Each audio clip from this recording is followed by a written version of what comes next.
चलो माध्यक और बहुलक में अपन क्या पढ़ेंगे, अब ऑब्जेक्टिव पढ़ेंगे। तो ऑब्जेक्टिव में क्या करेंगे भाई, सबसे पहला जो ऑब्जेक्टिव आता है वो काय का आता है, अपना वर्ग चिन्ह का। और वर्ग चिन्ह का फॉर्मूला क्या होता है हमारा, L1 प्लस L2 बटे।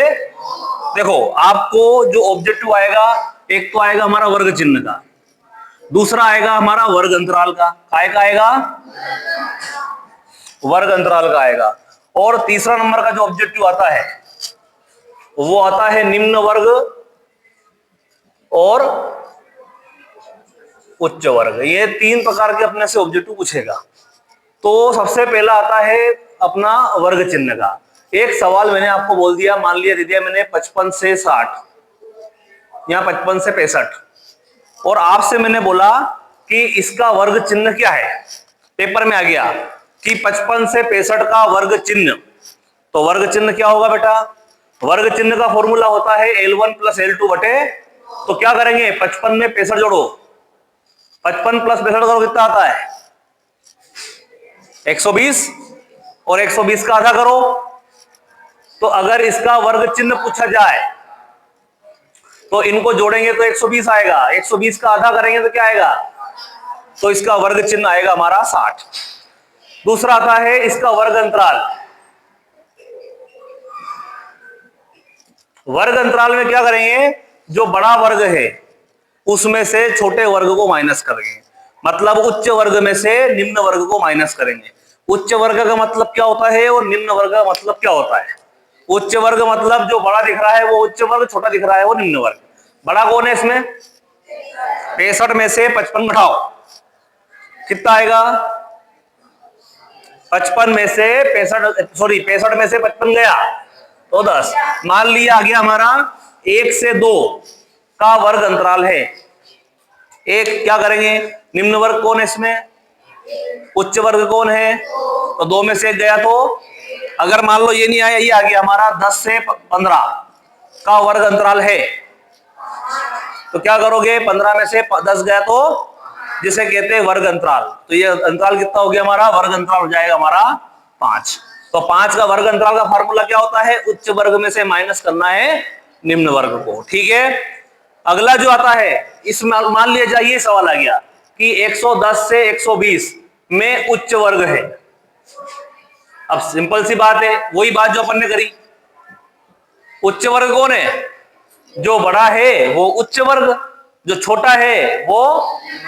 तो अगर पेपर में कोई भी प्रश्न आ जाए, सबसे पहला प्रश्न क्या आ गया, मान लिया जाए ये आ गया 10 से 20, या 10 से मान लो आ गया 100 से 110 आ गया, 110 से 120 मान लिया, 110 से 120, और आपसे बोला जाए कि इसका वर्ग चिन्ह होगा, तो क्या होगा, 110 से 120 का वर्ग चिन्ह क्या होगा।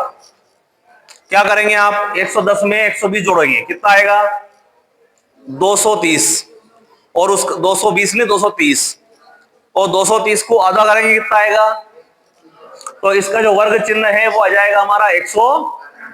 अगर आपसे पूछा जाए कि निम्न वर्ग है, तो निम्न वर्ग का मतलब होता है सबसे छोटा मान। इसमें छोटा कौन है, तो ये हो जाएगा हमारा निम्न वर्ग, और ये हो जाएगा हमारा। अगर आपसे बोला जाए कि इसका वर्ग अंतराल है, तो वर्ग अंतराल क्या होगा, इसका वर्ग अंतराल होगा 120 में से 110 को माइनस करेंगे तो क्या आएगा 10 आ जाएगा। तो ये हो जाएगा हमारा इसका वर्ग अंतराल, है ना। और क्या ऑब्जेक्टिव आते हैं उसके बारे में बात करते हैं। पहला तरीका समझ गए कि पहले तरीके के ऑब्जेक्टिव कौन से हैं, ये वाले ऑब्जेक्टिव आते हैं। सेकंड तरीका मैंने आपको बताया है माध्य, माध्यक और बहुलक में, कि भैया माध्य, माध्यक, बहुलक में माध्य मतलब क्या होता है, माध्यक मतलब क्या होता है, बहुलक मतलब, एक तो चीज पढ़ी अपन ने माध्य, एक पढ़ा है अपन ने क्या, और एक पढ़ा अपन ने क्या, बहुलक। तो माध्य क्या होता है, जितने भी प्रेक्षण होते हैं, जितने भी आंकड़े होते हैं उन सबको जोड़ दो, और जितने आंकड़े हैं उससे भाग दे दो, तो वो कहलाएगा कि हमारा। मान लिया दे दिया मैंने कि भैया 2, 3, 5, 7 का माध्य है, तो माध्य क्या होगा भाई बताओ, माध्य क्या होगा, आप इनको जोड़ोगे, 3 और 2 कितने हो गए 5, 5 और 5 कितने हो गए 10, 10 में 7 जोड़ो क्या हो गए, तो काय का भाग दोगे, तो भाग देने पे जो भी मिलेगा वो क्या आ जाएगा हमारा माध्य आ जाएगा। प्रश्न आ गया प्रथम 5 प्राकृत संख्याओं का माध्य ज्ञात करो। प्राकृत संख्या शुरू कहां से होती है? प्राकृत संख्या शुरू कहां से होती है? 1 से। प्रथम 5 कौन सी होगी? 1 2 3 4 5। प्रथम 5 प्राकृत संख्याओं का माध्य ज्ञात करो। तो माध्य में क्या करोगे? 1 2 3 3 2 2 5 और 1 6 4 10 और 5 15 हो गया। सबको जोड़ दो, कितने हैं प्रेक्षणीय? तो इसका माध्य कितना जाएगा?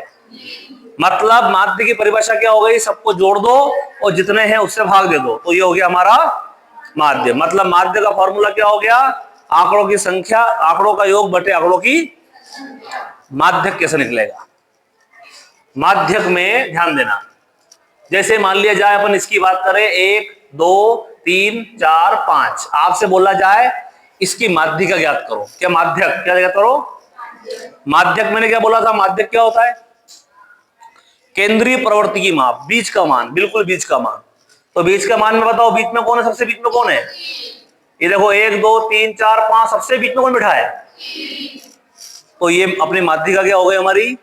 अगर प्रश्न आ गया कि इसकी प्रथम 3 प्राकृत संख्याओं में, प्रथम 5 प्राकृत संख्याओं में माध्यिका क्या होगी, माध्यक क्या होगा, तो क्या होगा भाई? 3 होगी। लेकिन मैंने मान लिया 1 2 3 4 5 और 6। अब आप बताओ माध्यिका क्या होगी? बिल्कुल बीच में कौन है? तो आप बीच में क्या बोलोगे सर? 3 है। तो 4 भी तो हो सकता है, क्योंकि 3 के इधर 4 है, सॉरी 3 के इधर 3 है, इधर तो है, इधर 4 के इधर भी 3 है, इधर तो है। तो ये दोनों ही क्या हो गए? माध्यक हो गए। तो दोनों नहीं हुए, ये होगा तो एक ही। तो क्या करना? कुछ नहीं करना, इन दोनों को जोड़ देना है। 3 में 4 जोड़ो, 7 का आधा करो, क्या आएगा? 3.5। तो ये क्या हो गया हमारा? माध्यक आ गया। चलो मैं ये करना है 2 3 4 5।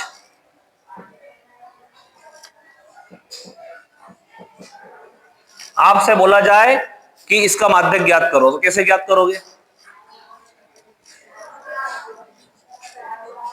सबसे बीच में कौन है? सबसे बीच में दोनों हैं। क्या करोगे? 4 में 4 जोड़ दो, उसका आधा कर दो। तो ऑब्जेक्टिव में क्या करोगे? इसका क्या हो गया, है नहीं? और देखो, मान लिया जाए ये 1 2 3 4 5 6 7 8, इसका माध्यक ज्ञात करो। इसका माध्यक कौन है? सबसे बीच में कौन है? ये दोनों है ना, इनके इधर भी 3 है, इनके इधर भी 3 है। इनको जोड़ो, क्या आएगा? 4 और 5, उनका आधा कर दो, क्या आएगा? 4.5 आ जाएगा। तो इसी प्रकार क्या हो गया? माध्यक निकलता है।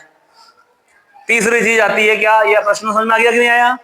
मान लिया जाए कोई ऐसे प्रेक्षण आ गए आपको कि 2 3 5 3 2 8, ये सवाल आ गया। ये बोला जाए आपसे कि इसका माध्यक ज्ञात करो, तो एकदम नहीं याद करते। सबसे पहले उसको क्रम सही करो। पहले उसका सही क्रम में क्या है? सबसे पहले क्या होगा बताओ? 2 कितनी बार है? 2 3 कितनी बार है? और फिर क्या है? 5। और फिर क्या है? पहले तो उसका क्रम देख लो कि सही क्रम में, क्या आगे पीछे हो तो उनको सही क्रम में लिख लो। यहाँ तो बढ़ते क्रम में लिख लो या फिर घटते क्रम में लिख लो। कर लिया? अब माध्यक ज्ञात करना है। तो माध्यक में कौन है? सबसे बीच में कौन है? सबसे बीच में कौन है? ये दोनों। तो 3 और 3 को जोड़ दो, कितना होगा? 6 का आधा क्या हो जाएगा? तो ऐसे प्रश्न माध्य, माध्यक और बहुलक के आते हैं। अगर सवाल में माध्यक की जगह माध्य आता तो क्या करते हैं?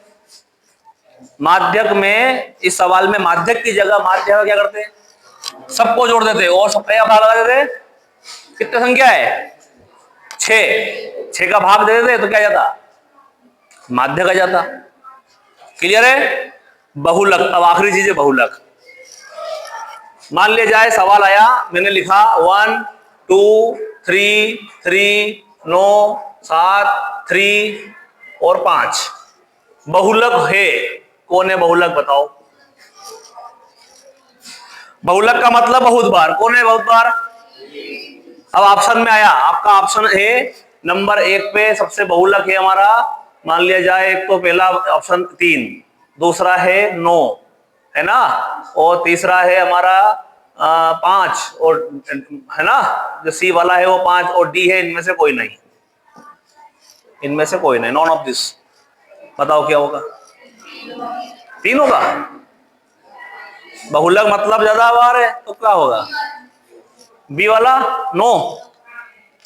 बी वाले में कौन कौन राजी है? 1 2 3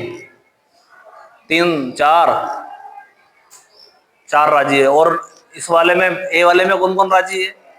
फिर बस कोई राजी नहीं है, मतलब तुमको आता ही नहीं क्या? ए वाले के लिए कौन बोल रहा? सबके हाथ जो रहे, ए वाले के लिए ये कर रहे हैं 3 4 खड़े। बी वाले के लिए कौन है? बाकी लोग।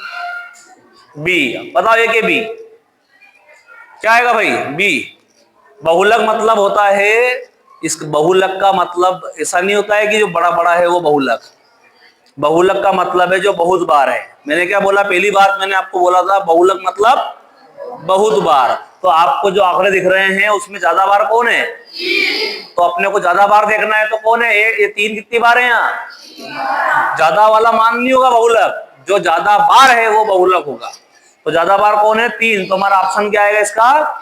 इसका आंसर होगा हमारा 3, है ना। तो ए वाला ऑप्शन इसका आंसर होगा। बहुलक मतलब क्या हो जाएगा हमारा? 3 आ जाएगा। जो ज्यादा बार है वो बहुलक। और अगर इसी सवाल में अगर आपसे बोला जाता कि माध्यक ज्ञात करो, तो माध्यक क्या होता बताओ? सबसे पहला काम क्या करते हैं? इसको क्रम से जमाते। सबसे पहले 1, फिर 2, फिर 3 कितनी बार है? फिर 5 और फिर 7 और फिर, तो देखो ये 3 छुड़ गए, ये 3 छुड़ गए, बच्चे कौन आखिरी बीच में? 3 और 3 जोड़ो क्या आएगा? 6। 6 का आधा करो। तो अभी अपन ने क्या करा? अभी ऑब्जेक्टिव किस प्रकार के आएंगे ये बारे में पढ़ा। तो ऑब्जेक्टिव कैसे आते हैं भाई? सबसे पहला ऑब्जेक्टिव किस प्रकार का आता है? वर्ग चिन्ह का। वर्ग चिन्ह में सबको जोड़ के 2 का भाग लगा देंगे, L1 + L2 बटे। दूसरा आता है वर्ग अंतराल का। तो वर्ग अंतराल में क्या करेंगे? जैसे वर्ग अंतराल बोला जाए, मान लिया जाए क्या सवाल है हमारा? वर्ग अंतराल 65 से क्या आया? मान लो ये आ गया 65 से 75। तो क्या आएगा? इसमें वर्ग अंतराल है तो 75 में से 65 घटा दो, कितना आएगा? 10। निम्न वर्ग है 65, उच्च वर्ग है। तो ये 4 ऑब्जेक्टिव इस प्रकार करते हैं। दूसरा आता है माध्य। तो माध्य में करना क्या है? सबको जोड़ना है, जितने हैं उतने का। दूसरा आता है माध्यक। तो पहले माध्यक में क्रम से जमा लेंगे, तो क्रम से जमाने के बाद में जो बीच में आता है उसको वही माध्यक होगा। जैसे कि मान लिया जाए मैंने बोला कि 2 4 और 6, बताओ माध्यक कौन है इसमें? तो बिल्कुल एक ही दिख रहा है बीच में, लेकिन बीच में 2 दिखे बीच में, तो क्या करना? 2 को जोड़ दो और 2 का भाग दे दो।